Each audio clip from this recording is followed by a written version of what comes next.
the Akira model and spiffed it up. He spiffed it up a lot. That Nice. was announced this morning. I guess if I had thought about it, I would have actually, had screenshots so that I could just hand it off to you, but that would have been forethought. Yeah. The long and short of it is that the new model is Butamus. That's awesome. And also, and I need to pull that up here real quick, we're getting 3 new ships probably this Thursday. Really? Well, I think part of the reason why he got to spiff up the Akira art is because of the ships that are coming up. Because we are now we are getting a Alita class. What is it actually? Basically, it's a slightly carrier version, an escort carrier. That's what it's called, of the Akira. Mm-hmm. So it's going to be tier 6. It's going to have uprated art, and it looks pretty spiffy. Nice. Yeah, they've had some nice looking ships coming out. There's also a Klingon and a Romulan one. I'm trying to get the names of those real quick. The Alita class heavy escort carrier, the Cattell flight deck Raptor, which actually looks like a pretty menacing bird. Nice. And the Juel tactical carrier warbird, which looks like a very streamlined Mogai. But those are smaller ships, though, aren't they? Like escorts? Well, I mean, they call them carriers, but I thought you figure they're all basically going to be about the same. Well, the Alita is going to be about the same as a Akira. The Klingon, it looks like somewhere in the range of the Raptor we already have. So kind of in that same size as the Vorcha. And, well, like I said, the Romulan one looks like a Mogai, so it's going to be roughly the same size as that. Right, so those are pretty big ships. Yeah, they're not Defiant small. The Defiant really is probably the smallest escort we really have other than, like, the Saber. Right. But, yeah, those will probably be out Thursday. Figured they'll probably be, they may be on sale, but figure 30 cents each. They will be tier 6 ships. Let's see, what was the console that they got with them? Destabilized tachyon emitters. That lets you throw out a burst of tachyon radiation to deal instant shield damage to foes within 5 clicks. Yeah, you should also be able to detect a cloaking device with that. Oh, you'd think that it would blow a cloaking device out. Yeah. Except for, the fact that you can't run shields with cloak. Right. Or can you? It's hard to say now. And also, you can unlock a trait with these, which is kind of interesting for carrier people. Basically, you have to make sure that the carrier pet that you have has the type of weapon that the power is linked to. But if you have this trait slotted and activate, say, beam overload or cannon rapid fire, if the pet has that ability, like if you have the, why would I blank on them right now? The Federation fighters. Peregrine. The Peregrines, yeah. Those have cannons. So if you fire off cannon rapid fire on your ship, 1, 2, or 3, the actual pet itself gains the ability to use cannon rapid fire. Wow. Same thing goes with the beam overload. If you have Delta Flyers or any of them that use phaser, well, I guess just beams in general,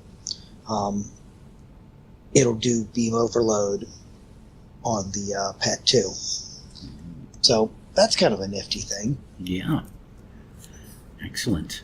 I think, though, we're going to have to break for a quick commercial against our will, because we're getting warnings here on the stream, saying that it's something's affecting our broadcast. So I'm gonna shut it down and start it back up, which will trigger a commercial. All right, we're back.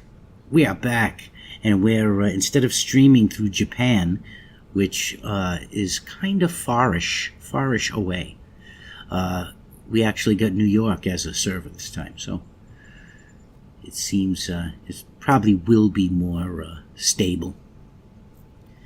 Yeah, who needs stability? Yeah. But I'm sure we won't be getting those warnings now. You know, we had to travel quite a long way just to broadcast. Terrestrially. Mm-hmm. And is that it for our news? Where was I in the news? I just finished. We were talking about the ships. We were talking about the pets and how they'd have rapid fire. Right. I'm going to go a bit into the realm of speculation with this one. So, it's been announced that there is going to be a Star Trek on at STLV, which sadly both of us will miss. Next year. But what they announced is, one, the dev panel's on Friday night, which is kind of weird. Yeah, it is. But without knowing without actually having gone to see if at this point, because it was about this time last year that they finally put out the full schedule. Mm-hmm. Friday night would conflict with the Voodoo Party, which is an odd choice, really. Well, any way, shape you line it up, something's always going to get conflicted. So, right. I'm going to say it's the scheduling that they got, but hey, well, we knew already last week that Aaron Eisenberg was going to be on stage with them, right? Which was kind of awesome. Yeah.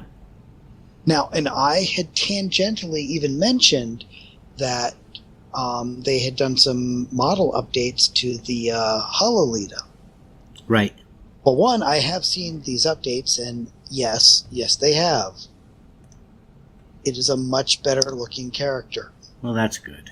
Well, on top of that, apparently Chase Masterson will also be on stage with them. Nice.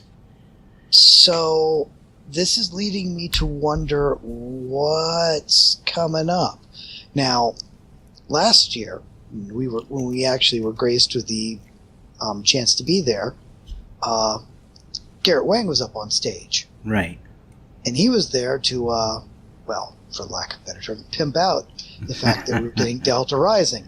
Yes, because he was a big part of it. Yep, and we didn't get one of the T-shirts at all.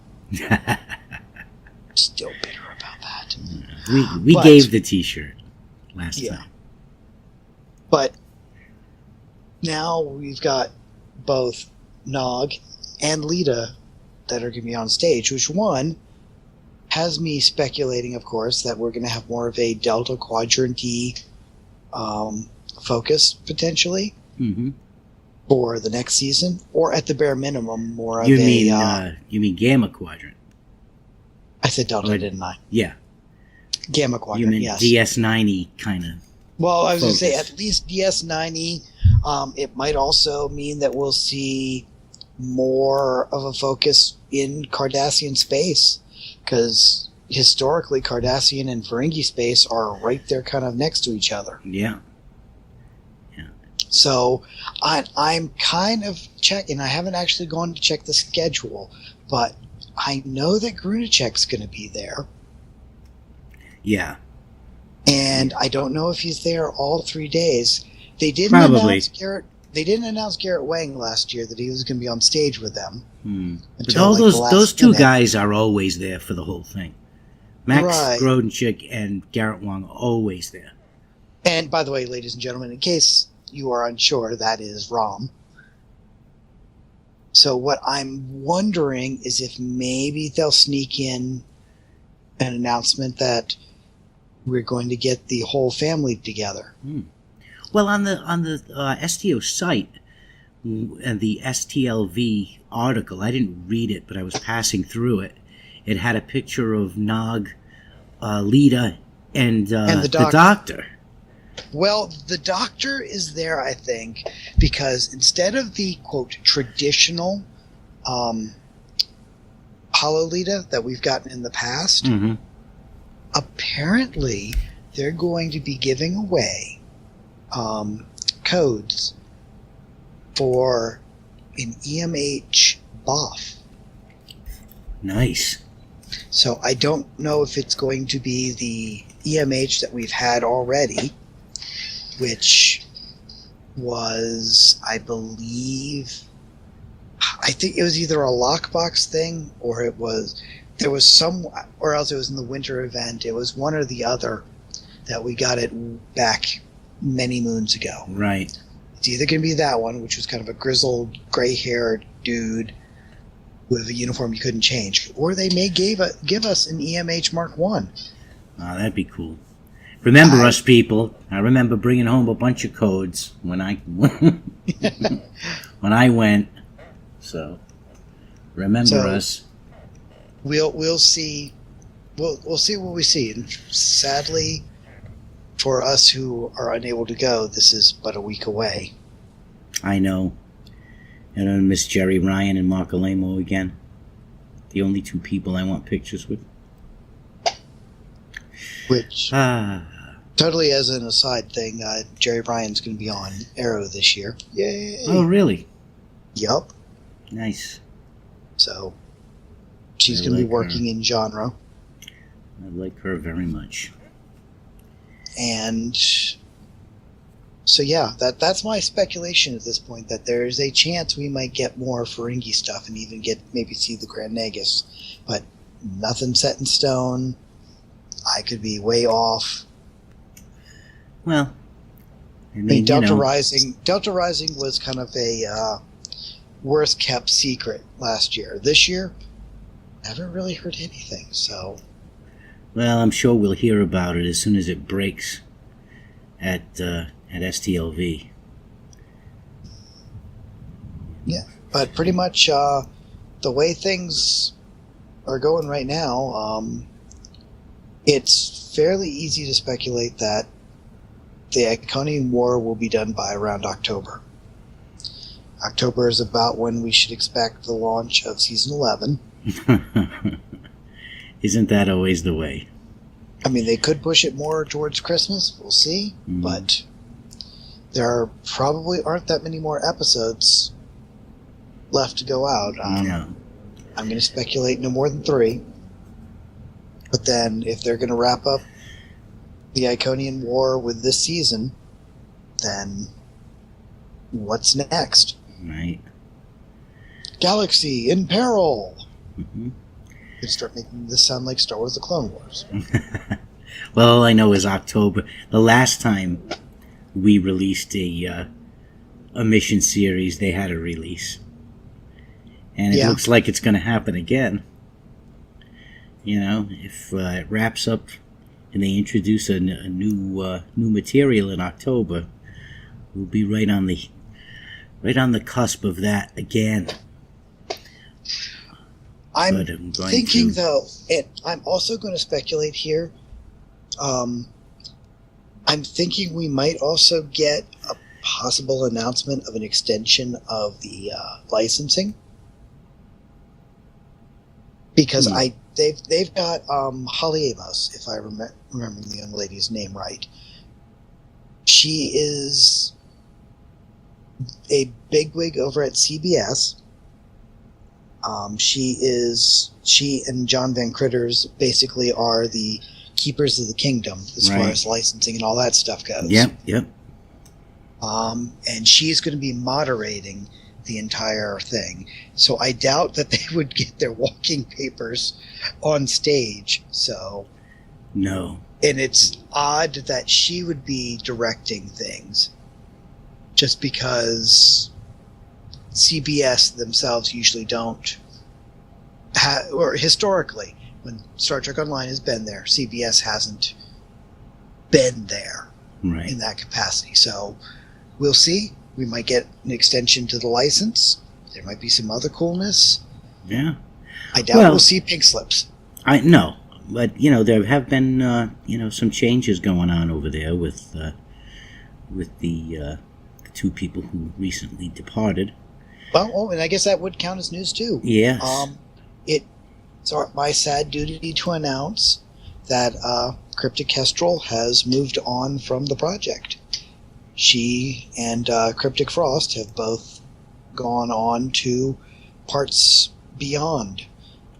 Now, I will say that Christine moving on doesn't necessarily affect us directly, since obviously she did all the writing for the main game, and we don't really write for the main game.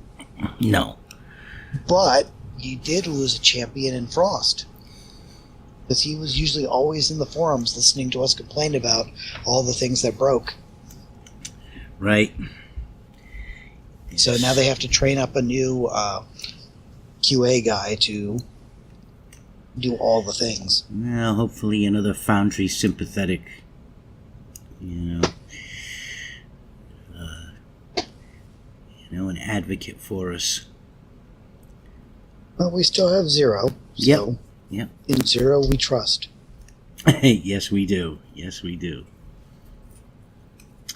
All right, then.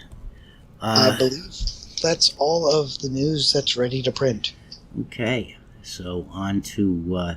we didn't play a mission this week, so we figured we'd talk about the Starbase UGC mission series that's currently in production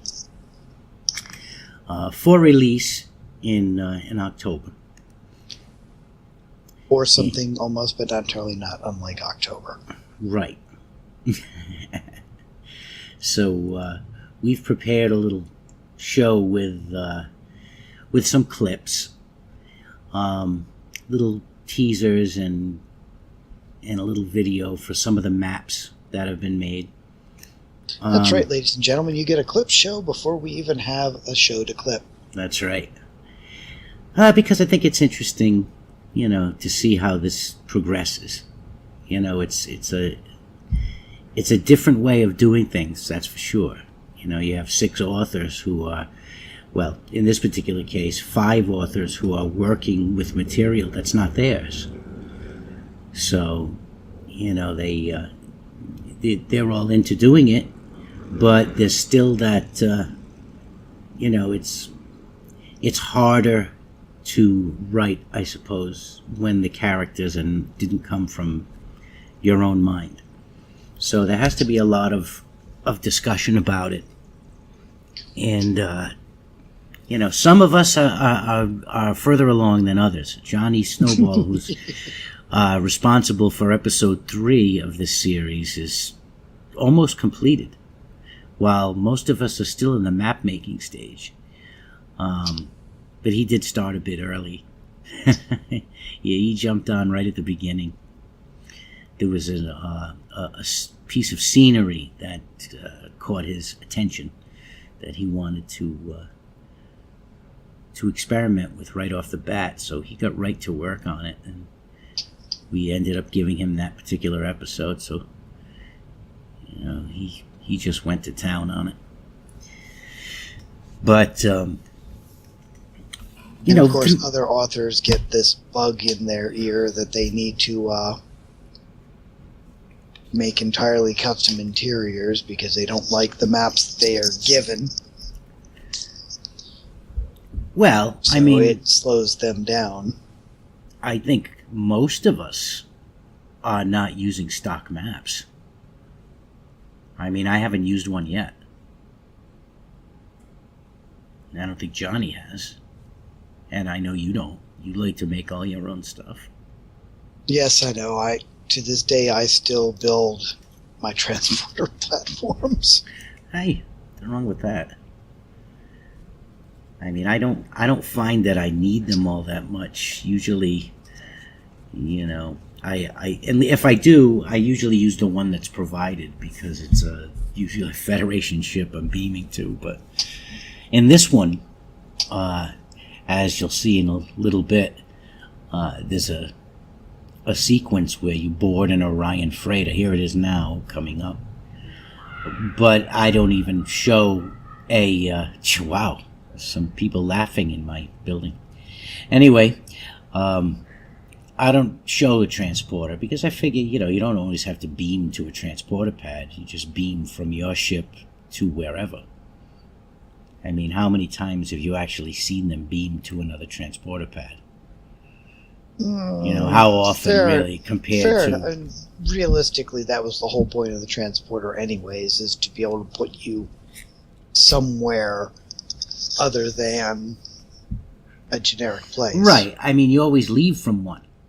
That is almost a given. But when they land, when they arrive, they're usually, materializing on the surface or, in some part of a ship or, building.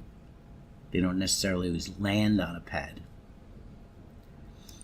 But why isn't this moving? I'm over here looking at this thing and it's just kind of sitting there.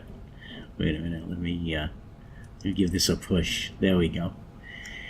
But I built this Orion freighter, and I had to use I wanted it green because the actual freighter from the outside is like a big Orion dreadnought. It's not one you see often in games, so I figured, hey, why not? I wanted it a freighter, but I wanted it to look Orion. So I didn't want to just go with a generic freighter. Right. So I used an Orion ship. So the inside I built out of Romulan walls, but the most generic ones I could find. Because they're green, they have green accents. And I think it came out all right. It doesn't, necessarily say Romulan when you see it. But, we have to work with what we have. And there are, no Orion assets at all in the Foundry. No, and there are no Ferengi ones either, and sadly... No. The only Ferengi map we have at all is the bridge, which is not as big as I would like it. For all these times we complained about maps being too big, the Ferengi map's really small. Yeah, sort of like the Defiant interior. We're so happy to get that because it's so, accurate. But yeah, it is a little cramped.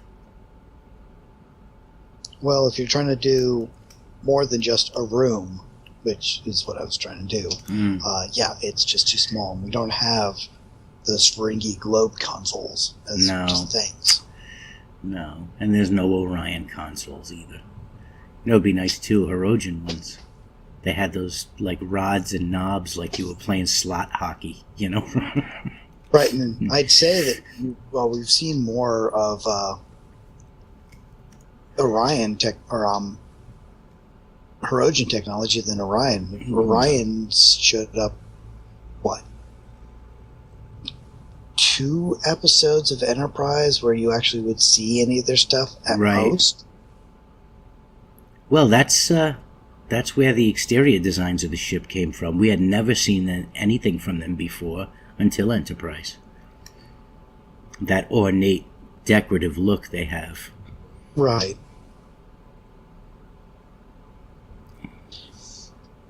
But and I think they went back in the special editions of TOS and played around a little bit with the models there, but I don't know if they actually made that an Orion ship in Journey to Babel or not. Right. Now, this clip here that you're seeing is an example of something we're going to try this time. There's information in the mission that is going to be available inside the mission.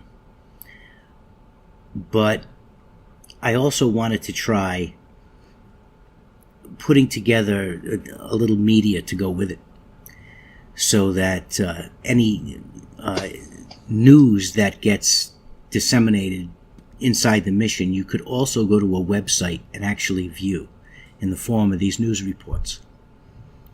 So there'll be a website that accompanies the mission series, and each episode will have its own page with the media pertaining to that specific episode. So if there's information needed, you could actually go and see it and hear it, rather than to have it just static and reading it. It might bring a bit more immersion to it. We hope. It's a bridge. Yeah, and I think it'll be fun, which is the whole point of it anyway. But, it's shaping up. It's still early. I said we've got till October when it all comes out, and we're going to do it differently this time than we did Purity. Purity, we had a schedule where we released one per week for 6 weeks. We're releasing these all at once as a bundle. In the spirit of Netflix and binge watching, we're going to give you binge playing so that you can play them all as fast as you'd like. But they'll all be available on the same date. But yeah, it's As long as everything works. I think it should. So far, interest remains high. We have, some loose threads to rein in and figure out. But, we have conference calls where we deal with that. We bring everybody together and discuss any problems or any questions that might arise. We're very concerned with the continuity between episodes. There are going to be rules that all the authors follow from episode to episode so that they all have the same feel.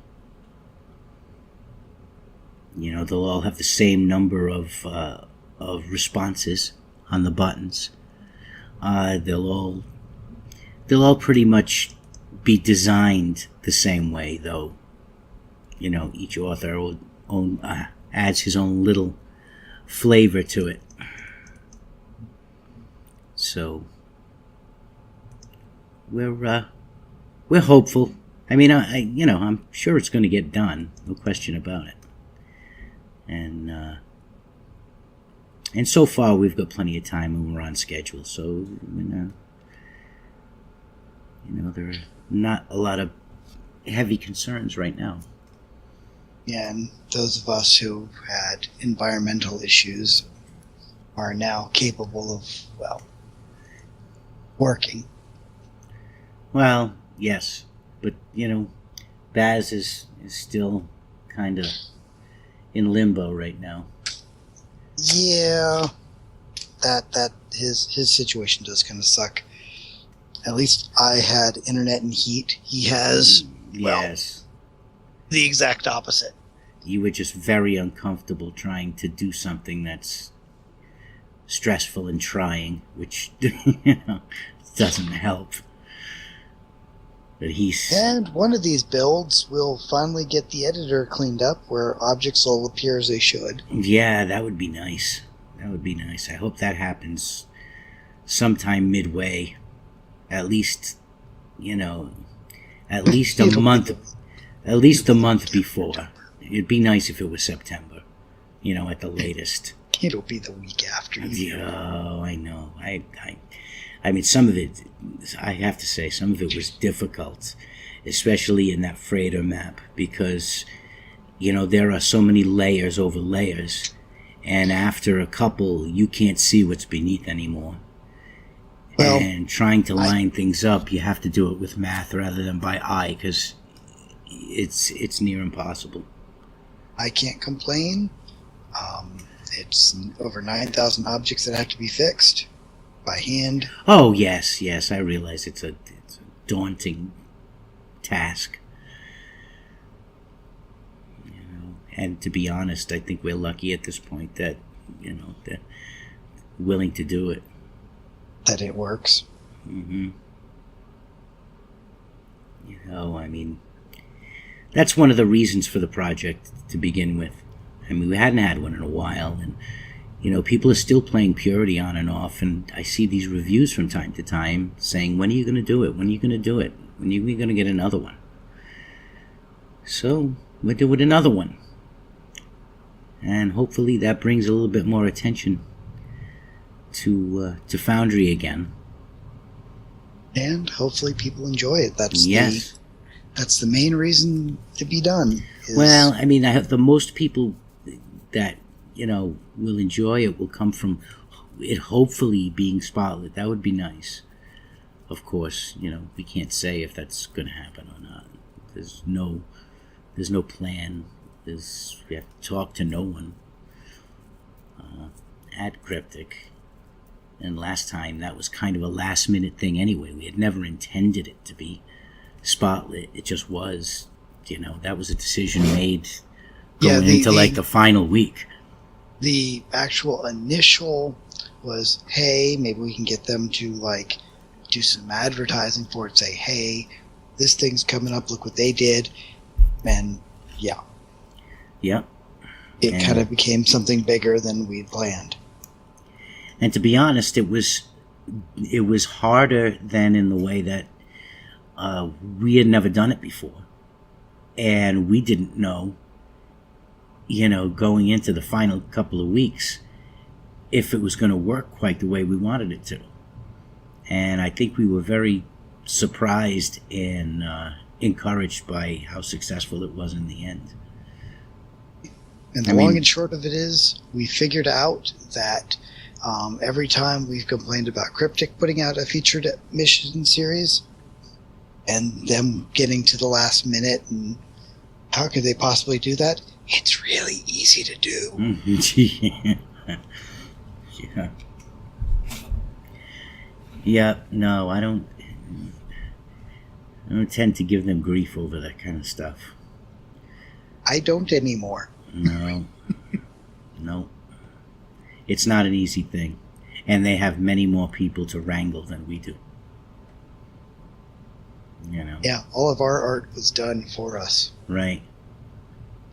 And, for the most part, we are in contact with one another every day. I don't know if that's, that's the case for them all the time. I don't think the departments meet and, communicate every single day. Maybe that's something we need to do is do a day in the life of a Cryptic. No, I'm sure it's some kind of, weekly meeting or something. But I doubt that, progress is reviewed every single day. Well, I'm sure department heads talk. Yeah, you're probably right.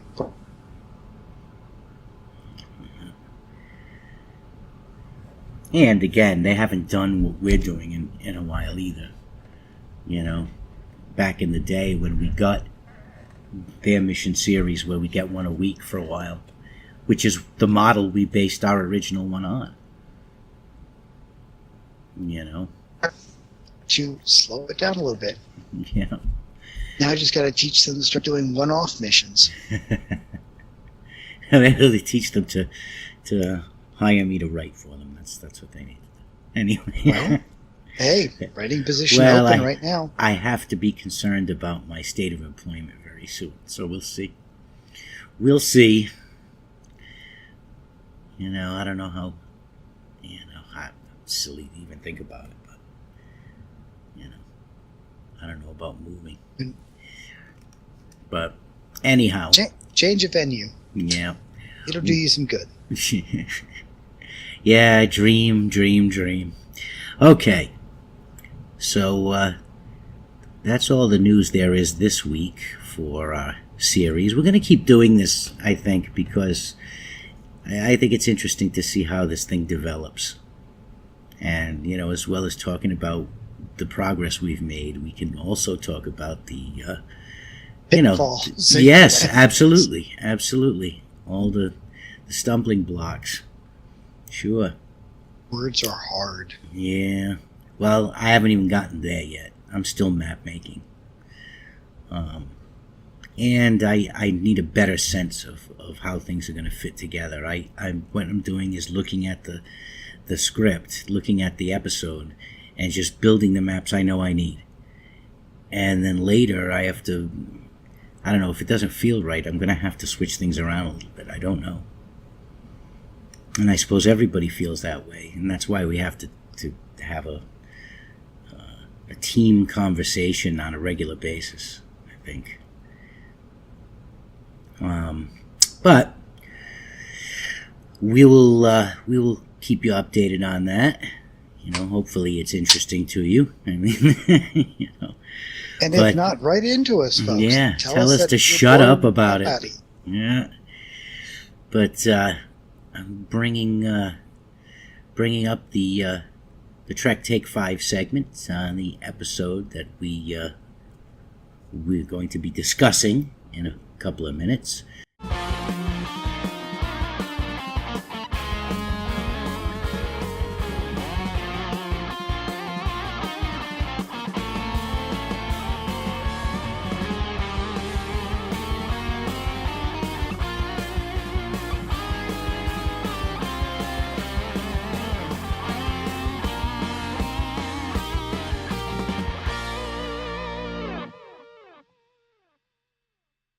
All right. We watched DS9 Season 7, Episode 6, Treachery, Faith, and the Great River. Pretty cool episode. One of the observations I mentioned to Cass earlier was that it was another Jeffrey Combs co-starring episode, just like last week's Andorian incident. But this time, the Great Wayun. But not only Wayun, we got... But Wayun! Yep, 2 Wayuns, which, you know, this has got to be a great job for Combs, when he can play the same character twice in the same episode, and make you like one of them and hate the other one. Which is, you know... which he was able to pull off. You know, because you really feel for that, you know, the defecting Wayun. It's a sympathetic character, yes. And, you know, eventually is selfless. You know, he ends up committing a selfless act, which you don't associate with Wayun at all, you know. And I can't remember, does 7 make it all the way to the end of the series? I believe, yeah, well, pretty much until Garrick takes care of it. Just guns him down at the end. Because, yeah, there have been a few Wayuns over the years. Oh, yeah, Damar's, you know, well, you can't prove it, but, you know, one of them Damar took care of. It's insinuated, anyway. At least he gets a big kick out of discussing it. And while I enjoy Jeff Combs on screen, yeah, and the fun he brings, I actually was more interested in the B plot for this episode. Oh, yes. Than the interaction with Odo and Wayun. Well, I think both were good, but I know why you say that. There was a richness to that story, in the way that you got to see characters who wouldn't normally interact get to interact. Yeah, the B plot on the episode is that Chief O'Brien has been ordered to fix the grav plating on the Defiant, which has been malfunctioning, by Cisco while he's away on a conference on Bajor. Something like that. If I recall correctly. Mm. And despite his protest that he doesn't have what he needs to fix it properly, he's told to get it done. So what do you do when you have an unreasonable boss? Well, you try and find a way. Right. The biggest lesson you learn from this is that a Ferengi quartermaster is your greatest asset and your worst nightmare. Well, Nog makes a promise that he will get the part that's O'Brien needs, and shenanigans ensue. yes. Up to and including the removal of a certain desk from a certain office on DS9, the reappropriation of a supply of vintage blood wine, Mhm. and various other odds and ends transported from one end of the sector to the other. The thing about Nog is, though, he's a different kind of Ferengi because he brings the integrity of Starfleet to the Ferengi way. So when he says he's going to deliver, you believe he's going to deliver, and he uses all his Ferenginess to get the deal done. You know, they show that the Ferengi have a great capacity for making deals and for pulling things off. It's an insight into the philosophy, or I guess I should say the philosophical side of the Ferengi with their concept of the Great River. Mm-hmm. Yeah, it's it's a religion and a way of life to them, almost. I mean, their afterlife is played for a joke all the time. It's because it's kind of silly, the divine treasury. But they have their mythos, the Great River, the Great River of Commerce. And when you think about it, it's not an entirely alien concept. No. No, but none of them really are they? I mean, most of these cultures are based on Earth cultures. Considering that the general concept of Star Trek has always been to view humanity through the lens of another species, it's easy enough to say that capitalist, quote, Western society, unquote, has always been indicated by, I'll say, the new Ferengi, not necessarily the old Ferengi. No. The cringing, the last outpost. Right, the DS9 Ferengi. Because you never really had those Ferengi in TNG. They never talked about their, they do deals, but it wasn't expanded like it was in DS9, where really, you had some of the same actors playing Ferengi.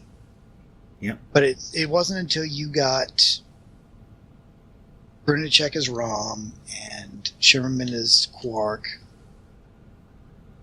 that they got interesting as a species. And you got to see, different interactions. Like, think about Dax. Dax always understood Ferengi. Right. She loved hanging around with them. She thought they were, great people to hang with. She had a lot of fun with them. And the Grand Nagus was fun. Yeah, sure. Yeah. And and then there's the great. Dare I mention him? Who? Brunt. FCA. Yeah, foil, absolutely. Oh, and then there's the magnificent Ferengi. They were even able to band together to, fight for a cause. That wasn't just money. No. Except for the one who didn't do it for the money, Oh, no. One that scared them all. Yeah, because he's not a typical Ferengi at all. Couldn't care less about the money. It was a challenge for him. He was testing himself. Yeah. But then again, there it is again. In this particular instance, Nog was, like I said, mixing that Ferengi skill with the, a Starfleet legitimacy. And I was sitting here watching this episode thinking, wouldn't it be cool if we could have a Ferengi Quartermaster Doff in Star Trek Online, that if you have him slotted as an active character, would occasionally, I don't know what percentage of the time you do it, let's say there's a 5% chance every hour that an item in your inventory would disappear. And be replaced by something. Be replaced with something potentially better. Yeah. That would be cool. That would be. You open your inventory and find something really valuable, something really nice. Right, I have this rare console here, and all of a sudden it's now a very rare phaser. Sure. It's probably more trouble than it's worth. It'd probably take a lot of effort, but it would be just it would be a cute thing. Yeah. Yeah, we could tie it in with the R&D system somehow. If anybody out there is listening to me, Ferengi Quartermasters, we need them in the foundry. Yeah, well, they could take some of the R&D supplies you have and replace them with something. Right. You know? Look, 100 units of my Duratanium's gone, but I now have an isolinear chip. Yeah. Sweet. Yeah. Well, something. And that's there's supposed to be some R&D stuff coming up here with the research lab that I haven't had a chance to yet, because our lab is right now it's trapped in update heck. Yeah, I can't do anything until the one update's done, which is start the other update. I get a lot of R&D supplies back from when I was trying to sell a bunch of them on the exchange. They didn't go in 2 weeks, I guess. Yeah, I think it's at least 10 days. I think it is actually 15. And then they were returned to me. But there's some valuable stuff in there, and lots of it. So I might be begging him for stuff here, ladies and gentlemen. That's fine. Because I was willing to sell it for EC, but I don't need it now. It's funny, because I started out with 65 million EC. I sold 2 ships and mostly only R&D supplies. And I ended up getting the 480 million I needed for the bug ship. And I still have, after selling some stuff off, 175 million more. So see, ladies and gentlemen, the Great River provides. That's right. Yeah. Yes, it does. I mean, all in all, I'll say it's a Season 7 DS9 episode, which very few of them actually were bad. Yeah, you can't say that there's anything in Season 7 that isn't worth watching, really. Except maybe was Take Me Out to the Hollow Suite in Season 7, because that one I could skip. I don't recall. I was just thinking anything with Kai Wynn, but that's just because I have a serious dislike for Kai Wynn. Yeah, but some of those episodes were good. The whole thing when Dukat was tricking her by becoming Bajoran. Even though I couldn't stand her, those were good episodes. But that was nearing the end anyway. It was in that whole, 10 episode arc? Yeah, because, I mean, this is the front half. This is... can't eat... we're nowhere near the second battle at Chintaka. No. Because that was in the back half. I'll tell you right now. Let's see. Let me see if I can open this without playing it. That's the problem with Netflix now. Fairly certain that Beta Z has already fallen. Every time Netflix updates their stuff, it changes. Okay, here we go. Here we go, episodes. No, I didn't want The Walking Dead. I wanted, I mean, I do. That's another podcast that doesn't exist yet. Yeah, well, someday it might. Okay, Image in the Sand, good. Symbols, those are the first 3, and we were meeting Esri Dax. I was going to say, Image in the Sand, that's the one with Bahal, right? Yeah, that's the one with the baseball where he digs and he flashes back to Far Beyond the Stars and he's in the mental institution. Okay, It's when the wormhole was closed, and somehow because he talked to his prophet mother, it opened again, and right. yeah. And then we go to After Image. It was Esri coping with the memories of past lives. Then you had Take Me Out to the Holosuite, number 4, which I didn't like at all. It was a kind of a throwaway episode, a comedy episode, and it didn't work for me. Then you had Chrysalis, which I liked a lot. That was the one where what's her name comes back and has her procedure, and she's out of her catatonic state. What's her name? The not yes, ornament. But... no, the one of the because in the novel patients. She ends up hooking up with Julian. Dang it. Because she works for Section 31. Yeah, what's her name? But she was good. That was a good episode. Then you had, right after that, I can't get it because I hit the button. It goes by 6. Serena? Oh, no. No, yes, Serena. Yep. Okay. All right, no. Then next was Treachery, Faith in the Great River. And then it started. The good ones just seemed to roll in. You had Once More Into the Breach, where Core comes and, he screws up. Right. And he ends up dying for, in glory. Then right after that is Siege of AR 558. Then you had Covenant. That's the one where Kira gets kidnapped to Empok Nor. Right, the cult Dukat's of Spa Wraiths. And then right after that is It's Only a Paper Moon, which is another one of my favorites. When Nog comes back to DS9 after, with his fake leg. And his cane. Yep, and he spends his time with Vic in the holodeck. Prodigal Daughter was That was the one where Esri and O'Brien go to New they go Sydney. back to Trail or whatever. Not Trail, but... New Sydney. Where Esri's family was. Yep. And they we run find into out they're scum. Right.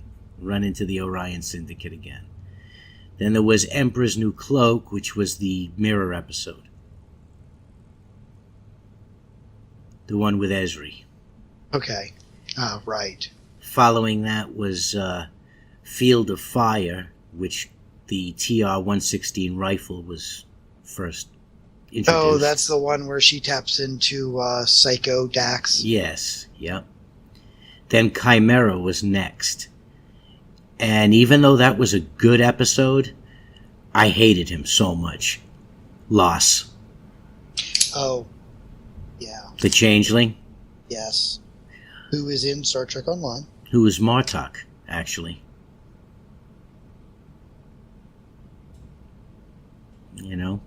You knew that, right? I don't think I remember that, no. Yeah, it was J.G. Hertzler. But only he was playing a Changeling instead of General Martok. And you think I would recognize that because it's not like he doesn't have a recognizable voice. Well, he used a different name, too. He used a alteration of his name. But it was him. And then you had following that, you had the Ocean's 11 episode in the holodeck. Right. And then you had another great episode, Interama Enum Silent Legis, where Section 31 came back and Julian went on the Bellerophon and had that Romulan episode.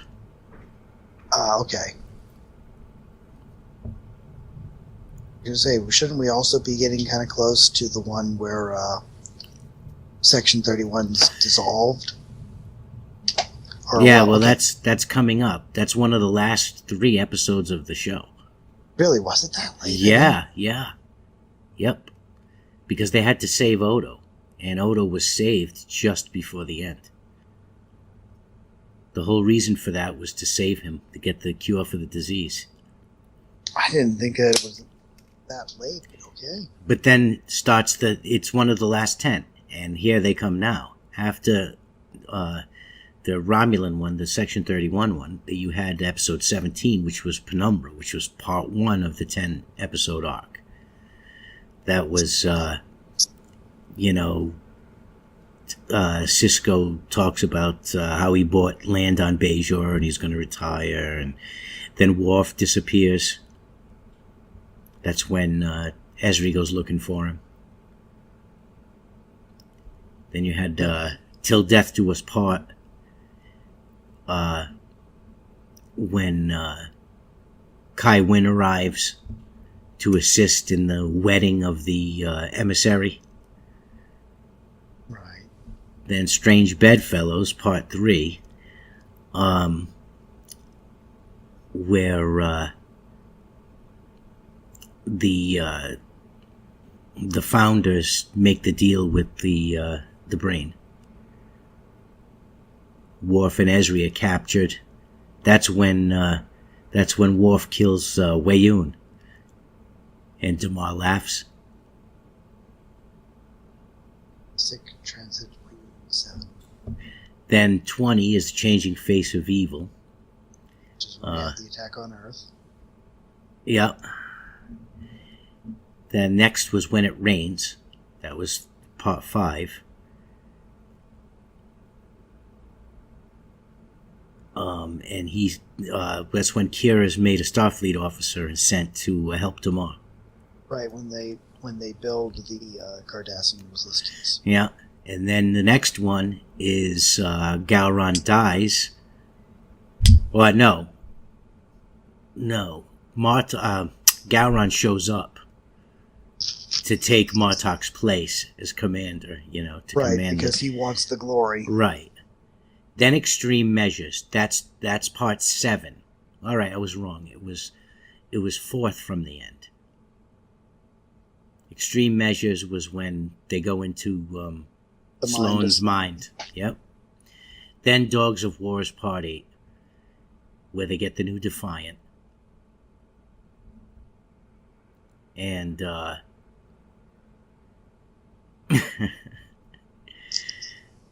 boy.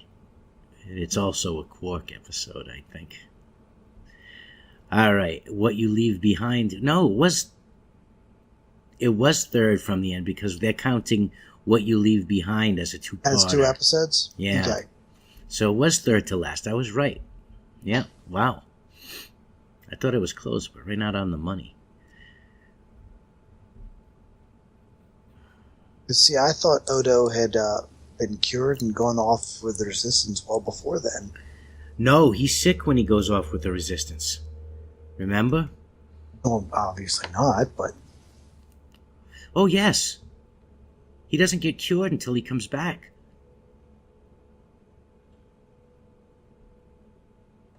They come back first to DS9 before they go, Because remember, Odo's on the ship, and there's a question of whether they're going to let him go and speak to the founder. Right. He says, "Let me talk to her," and they're like, "I don't know," The last time you hung out with her, bad stuff happened. Right. Yeah, Odo was sick when he was on detail with the Cardassians.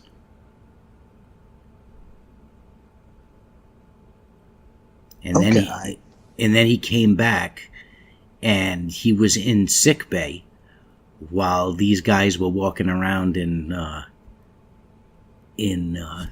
Sloane's mind.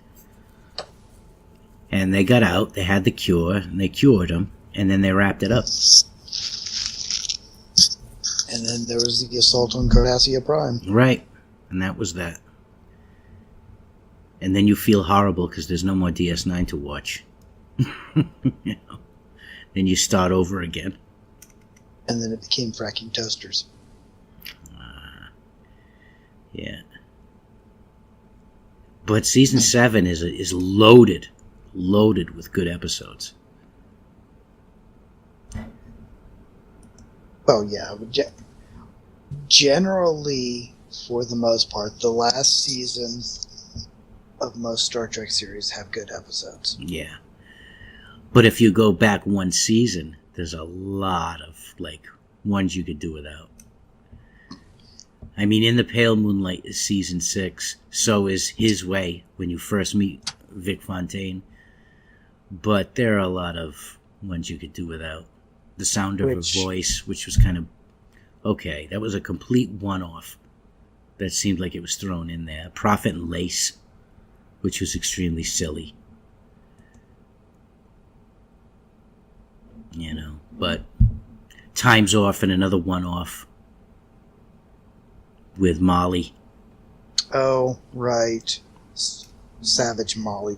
Then you had the Valiant with all the cadets. But I mean, you first meet Sloane in season 6 in Inquisition. Really? We didn't get Section 31 till that late? Nope. Episode 18 of season 6 is when Sloane shows up. It's funny considering how much of an impact Section 31 has had on the broader Star Trek. Yes, it was a great experience. Character and a good idea. And the few times he appeared, which was only 3 times in all of DS9, it made a huge impact. Because, I mean, I can think of at least 6 novels that have either direct or sideways tie-ins to Section 31. Section 31 has technically several episodes of Enterprise. Yeah. Malcolm. And it was Eric Pierpoint. For the old one. And Eric Pierpoint was Harris, the Section 31 agent. Yeah. George Francisco. As opposed to his partner in crime on TV. Yeah. Soval. That's interesting. Well, he was in DS9 too. And TNG, you know. I'm trying to remember Gary Graham Well, as not so full. Gary Graham was in Voyager. He was. Well, that would be one of the reasons right there. He was an Ocampa in Voyager. Yeah, it's an old Ocampan. Yeah, but it was it was Eric Pierpoint who was. Do you remember when Cisco was going after Eddington? Yes. And they relieved Cisco and they sent the other captain after him? Oh. That was Eric Pierpoint. Ah, okay. And then there was the one in TNG where Picard's trapped on the planet with that woman inside that ship. That wrecked ship. They beam down and she's in love with him and doesn't want him to leave. I actually don't remember that episode. Yeah. There might be a reason why I don't, but... It was an earlier episode, probably season 2. And he's stuck in this beaten up old ship with this woman. And, I don't know, Eric Pierpoint's in that See, one too. it's crazy. I can remember the episode with Crusher's Sex Ghost, but I can't remember Captain Picard Does Misery. Yeah, it was kind of like that. I think he was injured. But, I mean, they did that one in Voyager, too, with Tuvok, remember? With, what's her name? Why does she always slip my mind, that girl with the big eyes, big blue eyes? Tank Girl. What's her name? Oh. Yeah, I just blinked on it. Yeah, but she was in that episode, remember? With Tuvok and Tom Paris and the Doctor. Yeah. Yeah. And this, ladies and gentlemen, is why we don't talk Trek, because we will sit here and talk Trek. But but that's it. Treachery, Faith, and the Great River. One of the many great season 7 episodes of DS9. You know, one of the great episodes of the greatest Trek series. For my money. I think we've rambled on for long enough now. All right, so let's just give addresses and get the hell out of here. All right. Our website, www.theauthorsoutpost.com. We can be reached at mailbag@theauthorsoutpost.com. Our Twitter handle is @AuthorsOutpost, and our IRC channel that nobody yet has gone to at irc.geekshed.net. It's #Authors Outpost. So we're going to wrap this up, and we'll see you next week for episode 18. Good night. Good night, good fight, everyone.